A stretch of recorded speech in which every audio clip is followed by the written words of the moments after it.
Hey everyone, how's it going? Long time no see. I apologize for that. I've been super busy with school, as is always the story.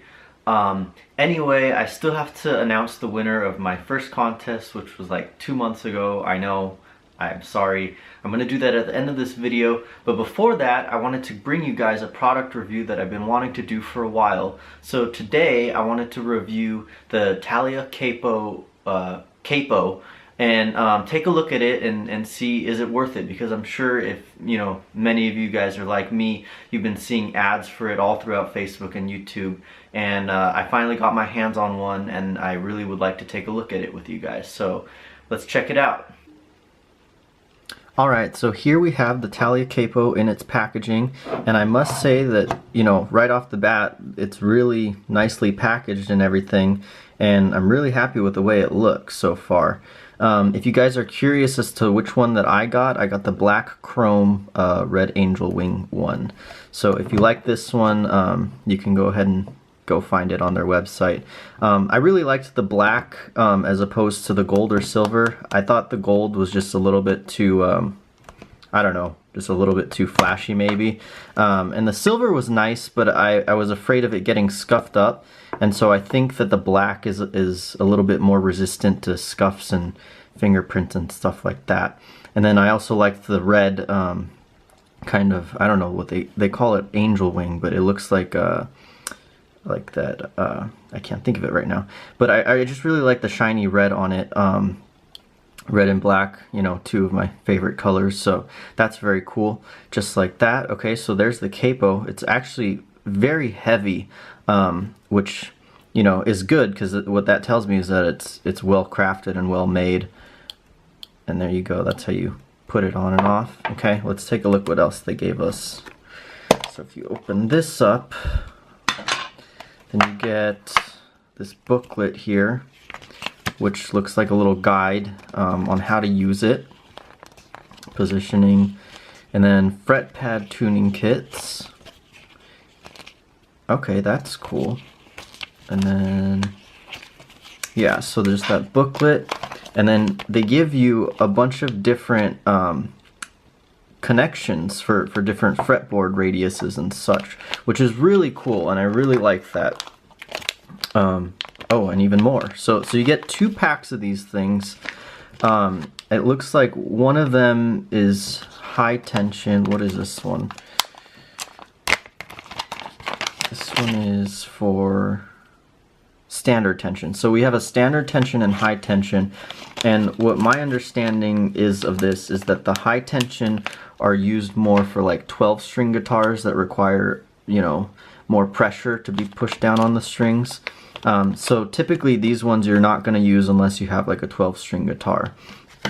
Now these ones are more for, your standard electric, acoustic, and classical guitars.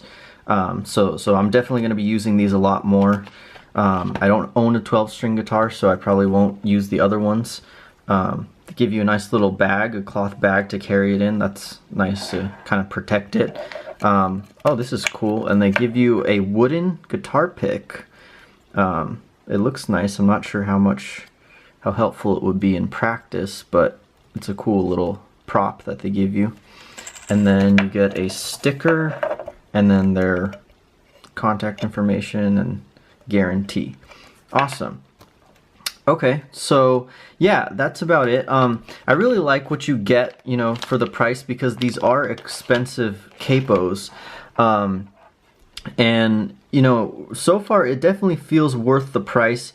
I was looking at this earlier, and I realized that they have a bunch of different connections on their website as to different, capo connections.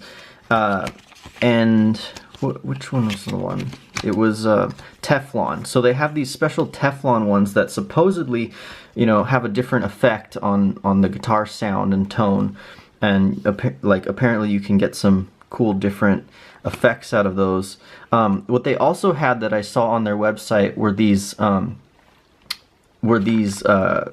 capo connections that push down certain strings but not others. So where you can add like a capo to certain strings on your guitar and have others, just open standard. tuning, which is really cool. I wish they had added some of those because I feel like those would be more helpful to me than these hard tension rubber. You know, like maybe instead of these hard tension rubber ones, like just have a sample pack of you know, of the Teflon, and then, you know, maybe some of the other ones.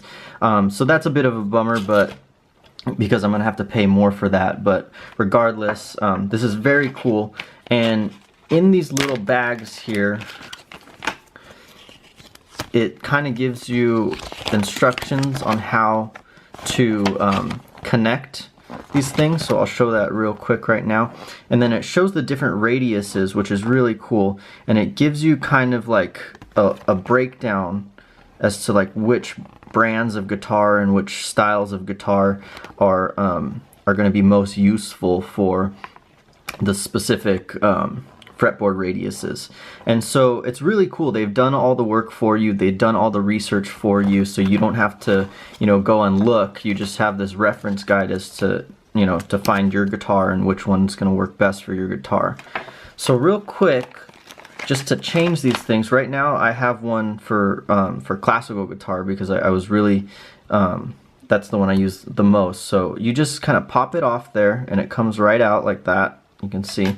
And then you take another one here and then you just kind of wedge it in there, just like that. Let me see. Like that, and then you clip it in there and it just pops right in. And it's pretty simple. So that's really cool. I think that this offers a level of versatility that other capos, you know, have not added up until this point, which I think is, you know, pretty game changing. And I don't personally use capos a lot, but I think I will now. There's a few reasons for that, and I have a couple other capos that I can show you to compare. But yeah, so that's basically it as far as what you get. And then now I think it'd be a good idea to take a look at how it works in practice. Alright, so now I thought it would be a good idea to show you guys how it works in practice. It's pretty simple. You just squeeze this little lever here and then it releases and then clamps back down. Now I will admit, it is a little bit, it takes a little bit more force than I thought it would have to. I thought it was going to be completely effortless and you can just, you know, switch the capo to a different fret, you know, without any effort. But there is some effort that goes into it, but it's not that bad. It's bearable, and it just clamps like that.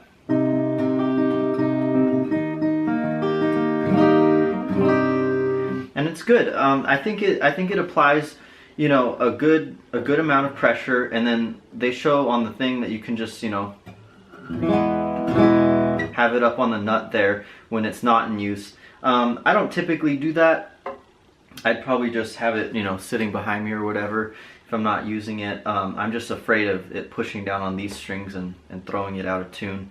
The one thing I will say is that it does keep the guitar in tune, and it keeps the intonation pretty good. So I'll just go ahead and show you real quick. I have it pretty, you know, the intonation is pretty good. You can, the octaves are all in tune with each other. So now I'll put on the capo and see if it affects the tuning. I'll put it on the 4th fret here. Okay. Okay, and then let's check octaves.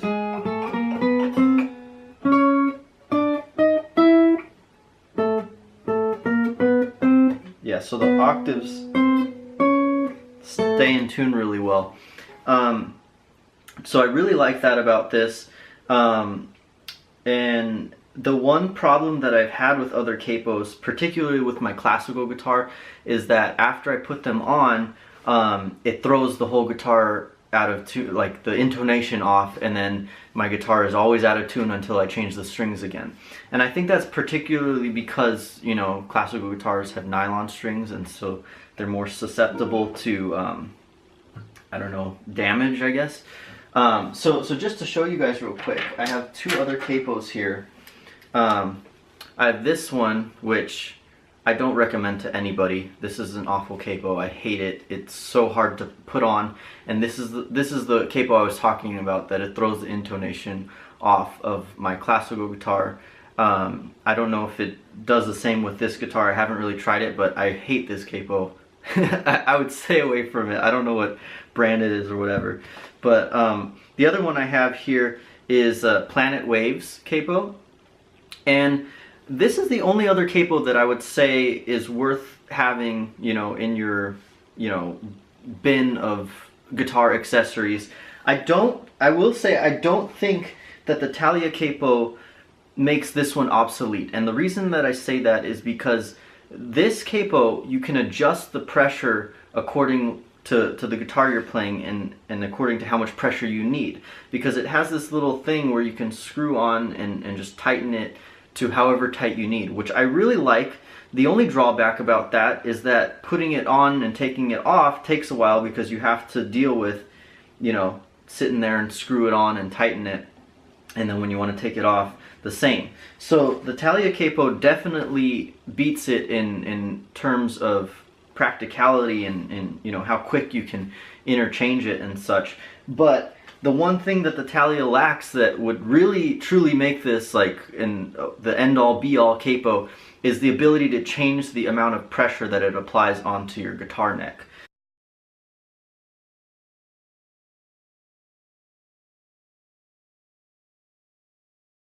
So yeah, I think both these capos are really great. I think the Thalia Capo wins for versatility, and also it's just, you know, it's built very sturdy, and also you can customize it, which is really cool. You know, it's always cool to have custom gear. The only drawbacks is that, like I said, you can't adjust the pressure, and it's kind of expensive. So, you know, if you don't have the money to invest in something like this, I would recommend getting this capo. It's really good. And like I said, the only drawback is that it takes a little bit of time to put it on and take it off. So anyway, guys, I hope you enjoyed that review. Thanks so much for watching. My next review is probably going to be this guitar here. I got this a while ago. It's a Taylor GS Mini, and I really like it, so I'm going to be doing this guitar in a review in the near future. But until then, anyway,